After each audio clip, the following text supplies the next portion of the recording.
বাংলার তো একসময় মির্জাফর ছিল, ওই যে গোশেটি বেগম বা মির্জাফর এরা নবাব সিরাজউদ্দৌলার সময়।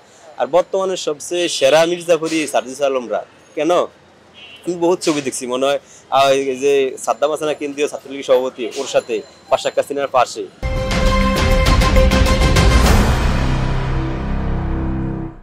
ও ও তো মির্জাফর।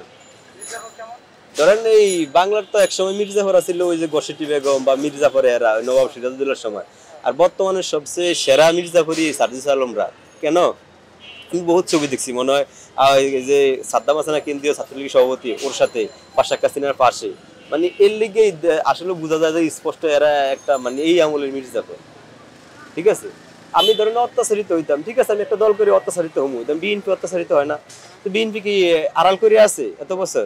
স্পষ্টই তো বলে যে আমরা বিএনপি করি, মামলা দাও হামলা দাও, যা করো করো, কিন্তু গোপনীয়তা আমি ধরতে হইব কি লিগে? ঠিক আছে, এই যে মানে যে একটা গোপনীয় আছিল সাজিদ আলমরা, এটা তো ব্ল্যাকই, মানে একটা মানুষের ব্ল্যাক করে যেমনি হেমনি করছে ভাই। দেশের যেই মানে ভিতরের যে অবস্থা, হ্যাঁ, এই ভদ্রলোক কিন্তু এরা বুঝবো না। ঠিক আছে, উনি ঠান্ডা মাথার লোক, একদমই সরল, ঠিক আছে, ভালো মানুষ, দিন শেষে উনি খুব ভালো মানুষ।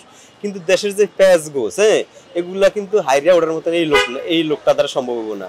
আপনার যে সিন্ডিকেট, মানে এই সিন্ডিকেটটাই কোনো ভাঙ্গার মতো শক্তি নাই। কারণ এই দেশের বড় বড় পদে কিন্তু আওয়ামী লীগ আছে। ঠিক আছে, মানে বড় ব্যবসায়ীরা, যেমন রাষ্ট্রপতি, আপনি যাই বলেন সর্বশেষ আওয়ামী লীগ, হ্যাঁ, সেনাবাহিনীর প্রধান, উপদেষ্টার মধ্যে অনেক আওয়ামী লীগ। ঠিক আছে, এই জন্য মানে ওই যে একটা কথা আছে না যে আপনি সরিষার তেল দিয়ে ভূত ছাড়ান না, ভূতই যদি সরিষার তেলের মধ্যে থাকে তাহলে এই ভূত আপনি কেন ছাড়াইবেন?